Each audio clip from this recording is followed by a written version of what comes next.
Hello everybody and welcome. The main four Kerbals have had enough. Valentina, Jebediah, Bill and Bob are leaving. They have built probably the most advanced interstellar capable vehicle they have ever produced, at least in Kerbal Space Program 2, and they are now going away because they have had enough of all the bad treatment that they have got within this game. Well, if you don't know what I'm talking about, the team that has developed Kerbal Space Program 2 for the past couple of years has been laid off, which will go into effect at the end of June by the decision makers at Take-Two Interactive, the company that owns the intellectual property to Kerbal Space Program 2. And since Kerbals are self-respecting creatures, they really don't want to be treated like some fashion item that can be thrown around and sold like they are some minions or toys or whatever that Take-Two wanted to do with them. Anyway, for me this is kind of a imaginative send-off for the main crew for KSP2, but this is not going to be the end of videos on this channel, far from it. I've got a few couple things I still want to show you, so please make sure to subscribe if you haven't already. Be that as it may, if you know, Kerbal Space Program 2 was sold on basically three main new features compared to the original. One was colonies, one was interstellar travel, and one was multiplayer. The thing that interested me the most was Interstellar because I wanted to go explore new worlds. Well, we don't have new worlds to explore, but we can build a ship that can leave this now forsaken place. And you're about to see it soon after we have deployed the fairing and... well, that didn't go as planned. Again! Yeah, in true Kerbals fashion, I didn't check my staging, but now that I ditched the fairing well away before I do the circularization burn, or rather K2D2, the autopilot, does the circularization burn because I couldn't be bothered with it. You can now also see the vessel in all its glory, and yes, keen-eyed viewers have already known or already seen that this is powered by ion engines, and I'm using the two huge electric generators in the center to generate enough electricity for the ion engines to work, even if solar power is no longer available once we're leaving the solar system, which we will. Yeah.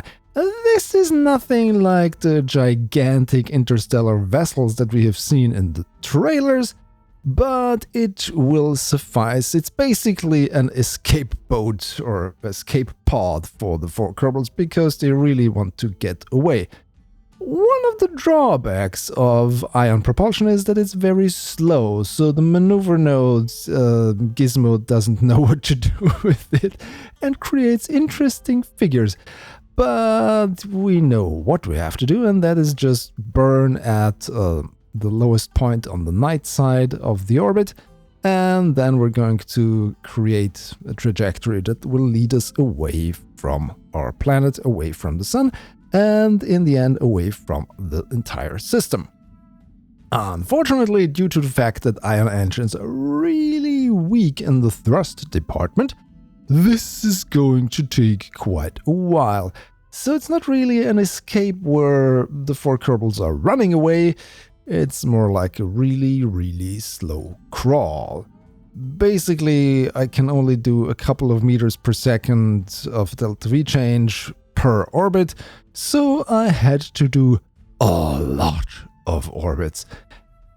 In the interest of time and for your not boredom, I have decided to speed that process up significantly in the video editing phase of things here. As you can see, this is basically, I don't know, 10 times, 20 times the regular speed of what this would usually run. So yeah, let's talk about interstellar travel in general, because be it KSP2 or real life, maybe someday, what you need to do is you really need to have some enormous burns to get away from the planet you're currently on, or not just the planet, the system you are in. Because, let's face it, everything outside of our solar system is really far away. I mean, the closest star is like 4 light years, so it takes a light which travels at 300,000 kilometers per second, more than 4 years to get there. And since we can't really reach light speed and have not found any way to exceed light speed, well, it's going to be a long ride to get there, if we ever do.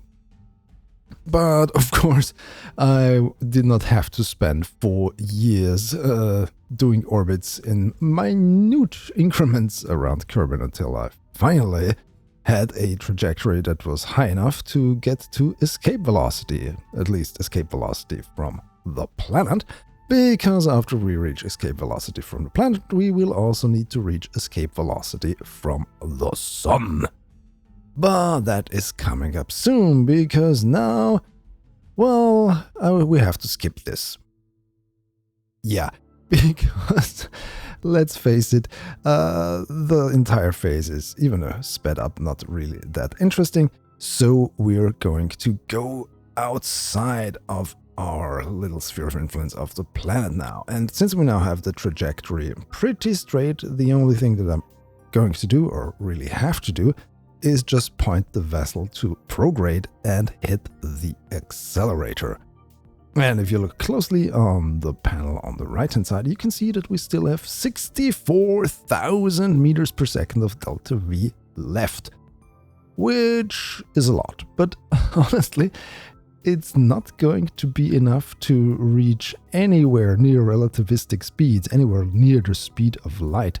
So it's going to, even if we imagine that we have a star 4 light years away in Kerbal Space Program 2, which we don't because Interstellar hasn't been developed and released yet, and maybe never will, then we would need a lot more delta V. We would need a lot more change in velocity to get there in any reasonable time frame.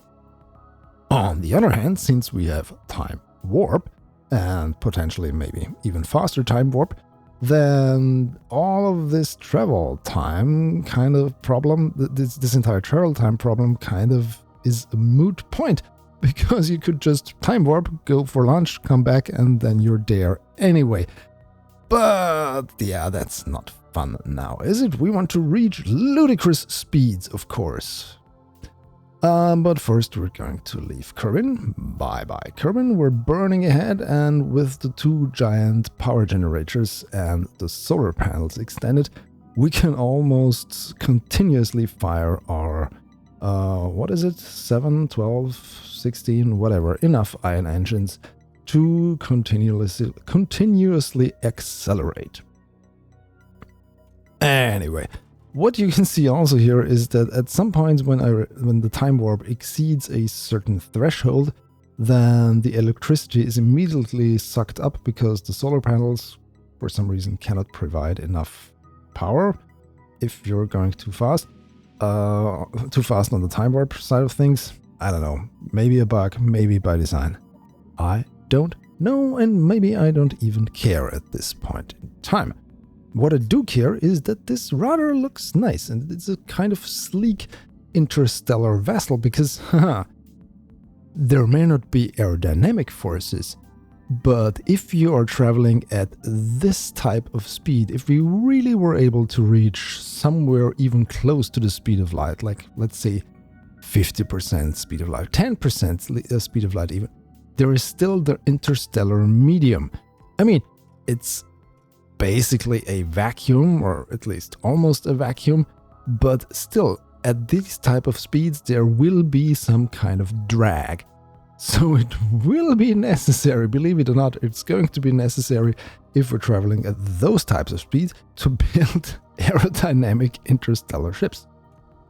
Or at least that's how Andy Weir wrote it in Project Hail Mary, and I have to be honest, I haven't fact-checked that, but I do know that there is an interstellar medium. I do know it is not dense at all, but still, The faster you go, no matter how dense it is, if it is there, it will drag you down. And now we have our trajectory away from Kerbin, away from Kerbal, away from all the planets and moons that we know, and into the unknown, which is kind of a fitting metaphor for the entire KSP2 project, because we have no idea where things are headed now.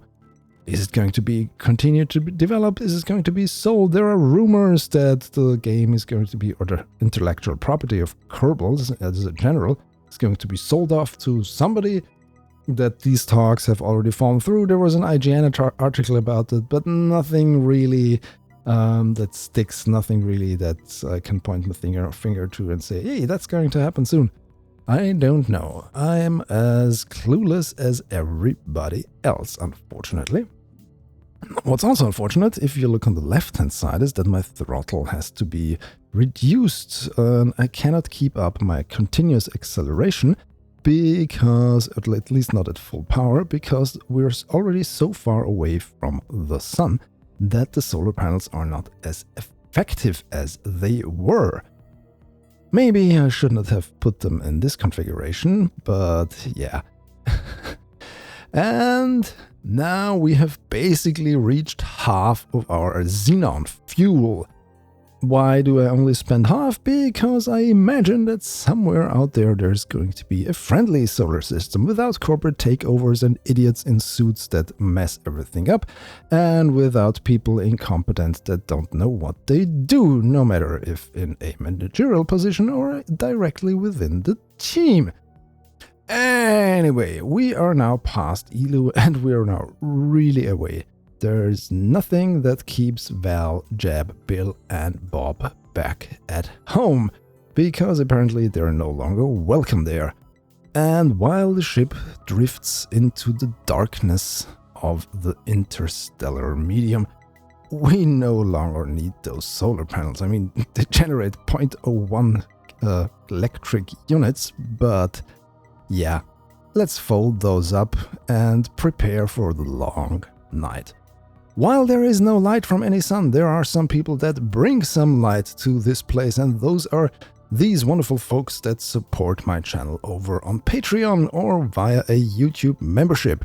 If you sign up there, your name will be shown here, like all of these wonderful folks. Thank you so much for your support, as usual. And the journey continues into the unknown, just like Kerbal Space Program 2 itself. If you enjoyed this video, please subscribe to my channel for more and follow me on my social thingies. The links are in the description. Thanks for watching. Goodbye.